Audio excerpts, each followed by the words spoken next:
কি ব্যাপার? স্যার এখন বাসায়? স্যারের তো এখন বাসায় আসার কথা না। আমি কি করি? ও ম্যাডামকে ফোন দিতে হবে।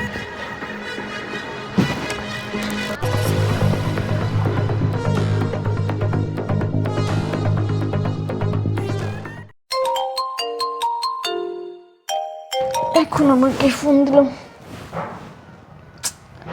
আরে সিকিউরিটি গার্ড কেন ফোন দিচ্ছে? আরে ম্যাডাম ফোন কেন কেটে দিল? স্যার উপরে যাচ্ছে, এখন যদি ম্যাডামকে ওই অবস্থায় দেখে কি করি? আবার ফোন দিই। ম্যাডাম ফোনটা ধরেন ম্যাডাম।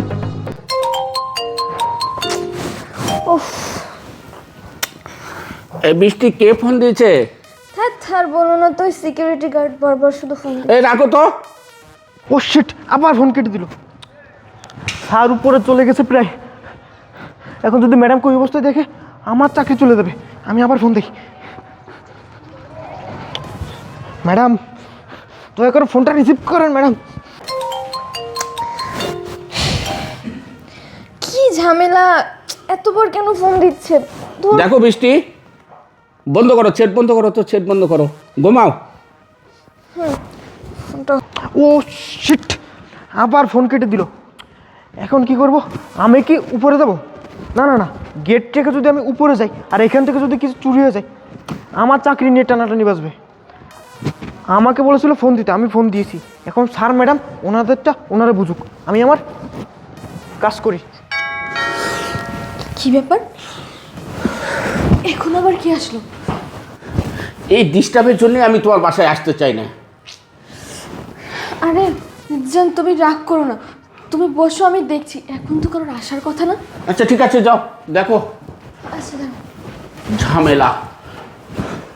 আরে বাবা আসছি তো। কে? কি ব্যাপার? আশরাফ এখন বাসায়? হ্যাঁ তাই তো, আশরাফই তো। ও এখন বাসায় কি করছে? এখন কি করি? এদিকে রুমে তোর বস। না না, আমার মাথায় তো কিছু কাজ করছে না। এখন আমি কি করি? না না, আগে ওকে লুকাতে হবে। যাই যাই যাই। হেই জান, তাড়াতাড়ি ওঠো উঠো উঠো উঠো উঠো। আরে সর্বনাশ হয়ে গেছে, আমার স্বামী চলে আসছে। এই কি বলো জান, এই সময় তো ওর অফিসে থাকার কথা, আর ও এই সময় কেন বাসায় আসবে? আরে আমি তো সেটাই ভাবছি, তুমি তোকে কাজ দিয়ে আসছিলা, ও এখন বাসায় কি করছে? আমার তো মাথা কাজ করছে না, কি করবো এখন? দেখো জান, ও আমার কর্মচারী আর আমি ওর বস। এই অবস্থায় যদি আমাদেরকে দেখে ফেলে তাহলে তো মান সম্মান আমার থাকে না। আমি কি করবো জান, এখন বলো। এই একটা কাজ করো, তুমি তাড়াতাড়ি আসো, লুকাও লুকাও লুকাও লুকাও। ও দেখার আগে তুমি তাড়াতাড়ি লুকাও। না জান, এর মধ্যে তো ঢুকা যাচ্ছে না। আরে বের হও। কোথায়? এই পর্দার পিছনে যাও যাও যাও। না সোনামণি, এখানে তো পা দেখা যাচ্ছে, কি করবো? তাড়াতাড়ি আসো, কি করবো? এখানে আসো। এখানে ঠিক আছে। আচ্ছা শোনো, আমি না বলা পর্যন্ত কিন্তু এখান থেকে বেরোবে না, ঠিক আছে? ঠিক আছে জান। থাকো থাকো থাকো। আচ্ছা আমাকে নার্ভাস হলে চলবে না। কি ব্যাপার বৃষ্টি, তোমার দরজা খুলতে এত দেরি হলো কেন? আরে আর বলো না, আসলে একটু কাজ করছিলাম তো, আমি তো আর জানি না যে তুমি এখনই আসবে। কিন্তু তুমি এই সময় বাসায় কেন বলো তো? তোমার তো এখন অফিসে থাকার। আরে সেই কথা বলো না, কালকে রাতে আমি তোমাকে একটা ফাইল দিলাম না, সেই ফাইলটা আজকে অফিসে নিয়ে যেতে ভুলে গেছি, তাই ফাইলটা নেওয়ার জন্য আবারও আসলাম। ও আচ্ছা, সেই ফাইলটা না? আচ্ছা তুমি এখানেই দাঁড়াও, আমি ফাইলটা নিয়ে আসছি। হ্যাঁ আচ্ছা ঠিক আছে। আচ্ছা।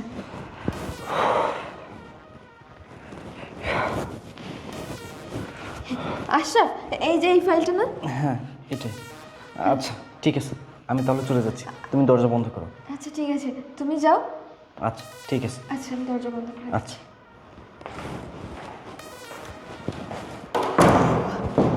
যাক বাবা, বাঁচা গেল। আজকে ধরা পড়লে যে কি হতো। না না, যাই, এখন ওকে বের করতে হবে।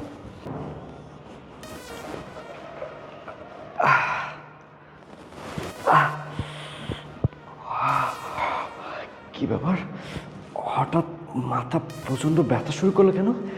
আহ আহ ভীষণ কষ্ট হচ্ছে তো আমার।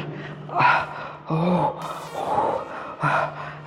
এক কাজ করি, ভিতরে গিয়ে এক গ্লাস ঠান্ডা পানি খেয়ে তারপর আবার অফিসে যাই।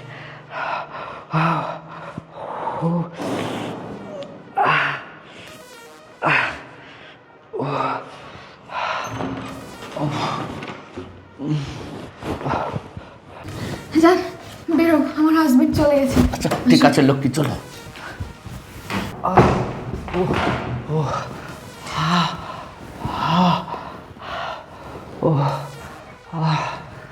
বৃষ্টি, বৃষ্টি, আমাকে এক গ্লাস পানি দাও। বৃষ্টি, বৃষ্টি। দেখো জান, ও তো কিছু বুঝতে পারেনি। আরে না না যান, ও কিছু বুঝতে পারেনি। দেখো জান, এই প্রতিদিন আমার লুকোচুরি আর ভালো লাগতেছে না। তুমি যে আমার কবে হবে, একবারে আমার হয়ে যাও তো জান, আমি তোমাকে ছাড়া বাঁচবো না জান। আরে জান, তোমার হব তো, কিন্তু আমাদের এই যে পথের কাঁটা আছে না, আমার স্বামী, ও তো আমাকে এমনি এমনি ছাড়বে না। তুমি তো জানো যে ও আমাকে অনেক ভালোবাসে, আর সেই জন্যই ও আমাকে মৃত্যু ছাড়া আর কোনো কিছুতে আলাদা করতে পারবে না। তাই ওকে আমাদের সরাতে হলে একবারে দুনিয়া থেকে সরিয়ে দিতে হবে। হ্যাঁ ঠিক বলেছো জান, এছাড়া আমাদের আর কোনো পথ নেই। আমরা দুজনে মিলে ওকে একবারে শেষ করে দেব, ঠিক আছে জান? বৃষ্টি, আশা, তুমি? হ্যাঁ আমি। Wow, nice plan. আমাকে মেরে তোমার এই নাগরের সাথে, আমার এই বসের সাথে সুখে শান্তিতে সংসার করবা, রাইট? কি অবাক হচ্ছ? অবাক হওয়ার কিচ্ছু নেই। বেশ কিছুদিন যাবৎ তোমার বিহেভিয়ারে অনেক সেন্স দেখতে পাচ্ছিলাম। আমার প্রতি তোমার কোনো কেয়ারই নেই। আমার এগুলো দেখে কেন যেন সন্দেহ হলো, মনে হলো তোমাকে একটু টেস্ট করা দরকার। বাস, যেই কথা সেই কাজ। তোমাকে না জানি আমি রুমে সিসি ক্যামেরা লাগাই। ওই যে দেখো সিসি ক্যামেরা। তুমি জানতা না রুমে সিসি ক্যামেরা লাগানো আছে, তাই প্রতিদিনের মতো তোমার এই বয়ফ্রেন্ডকে নিয়ে, অর্থাৎ আমার এই বসকে নিয়ে চলে আসছো বাসায়, আর রঙ্গলীলা রাসলীলা করতেছিল। আর এখনই আমার কাছে তোমরা দুজন হাতে নাতে ধরা পড়ে গেছো। এই লোকটার জন্য তুমি আমাকে মেরে ফেলতে চাও, এই ছিল তোমার মনে? আরে আমাকে যদি তোমার ভালো নাই লাগে, আমার সাথে যদি সংসার করতে নাই চাও, তাহলে কেন আমাকে বিয়ে করেছিলাম? আমি কি বিয়ের সময় ফোর্স করেছিলাম?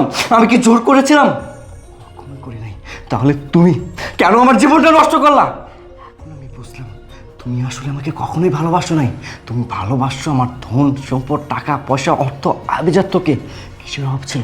ভালোবাসার কি অভাব ছিল? টাকা পয়সার কি অভাব ছিল? কোন জিনিসের অভাব ছিল? যখন যেটা চাইছো সেটাই তোমার সামনে হাজির করে দিচ্ছি, আর তার প্রতিদান হিসেবে তুমি আজকে আমাকে এত বড় একটা উপহার দিলা। আমি জাস্ট কল্পনা করতে পারতেছি না আমি এতদিন কার সাথে সংসার করছি। এই মানুষটাকে ভালোবাসছি, এই মানুষটার সাথে সংসার করছি, যাকে আমি বিয়ে করছি। সি, তুমি এতটা নীচ, এতটা জঘন্য, তুমি একটাবারের জন্য চিন্তা করলে না এই সমস্ত কথাবার্তা যদি বাইরের লোকজন শোনে তাহলে এই ফ্যামিলির রেপুটেশনটা কী হবে, আমার রেপুটেশনটা কী হবে? কোনো কিছু তোয়াক্কা না করে পরকীয়া নামক একটা নক্কের সম্পর্কের মাঝে জড়িয়ে গেলা, তাও আবার মানুষ বসেরই সাথে। আর বস, আপনার কথা আমি কী বলবো, আমার ভাবতে ঘৃণা লাগতেছে। আপনার মতো বসের আন্ডারে আমি চাকরি করছি। আপনি কীভাবে পারলেন একজন বস হয়ে কর্মচারীর স্ত্রীর সাথে নোংরামো করতে? এসব করার আগে আপনার বিবেকে একটাবারের জন্য বাধা দিল না? আপনার কি একটাবারের জন্য মনে হলো না আপনি যা করতেছেন, অন্যায় করতেছেন? এসব দেখার জন্য আমি একদমই প্রস্তুত ছিলাম না। এখন আমি বুঝতে পারলাম আপনি কেন আমাকে ঘন ঘন নাইট শিফটে ডিউটি দিতে দেন। আরে আপনি আমাকে বলে দিতে পারতেন আমার বউকে আপনার ভালো লাগে, আমি হাসতে হাসতে আপনাদের লাইফ থেকে সরে দাঁড়াতাম। এত বড় ছলনা, এত বড় প্রতারণা আপনি আমার সাথে না করলেও পারতেন। আমি চাইলেই আপনাকে পুলিশের হাতে ধরে দিতে পারতাম, কিন্তু আমার একটা রেপুটেশন আছে। আমি চাই না আপনাদের মতো জঘন্য মানুষদের জন্য আমার রেপুটেশনটা নষ্ট হয়ে যাক। বৃষ্টি, তুমি আমার বসকে ভালোবাসো না, এর সাথে থাকতে চাচ্ছ? ঠিক আছে, আমি তোমাদের একসাথে থাকার ব্যবস্থা করতেছি। আজকের পর থেকে আমি আমার এই মুখ নিয়ে, ভালোবাসার দাবি নিয়ে তোমার সামনে দাঁড়াবো না। আর আমি কখনো বলবো না বৃষ্টি আমি তোমাকে ভালোবাসি ভালোবাসি। এসব কিছু দেখার জন্য আমি যেহেতু প্রস্তুত ছিলামই না, আর তুমি যেহেতু আমার সাথে এত বড় প্রতারণা করতেই পারছো, আমি আর তোমার সাথে থাকবো না। আমি আর তোমার মতো মেয়ের সাথে কোনো সম্পর্ক রাখবো না। আমি তোমাকে ডিভোর্স দিব। হ্যাঁ, আমি তোমাকে ডিভোর্স দিব। এখন এই মুহূর্তে তুমি তোমার নাগরকে নিয়ে আমার বাসা থেকে বের হয়ে যাও। যাও বলতেছি। আশরাফ, তুমি প্লিজ আমাকে ক্ষমা করে দাও, আমি একটু ভুল করে ফেলেছি। বাস, ক্ষমা তাকেই করা যায় যে করে ভুল। তুমি তো কোনো ভুল করো নাই। তুমি আমার সাথে প্রতারণা করছো, আমার বিশ্বাস নিয়ে খেলছো, আমার ভালোবাসা ভেঙে দিছো। বলছি না বের হয়ে যেতে। যাও, বের হয়ে যাও, যাও।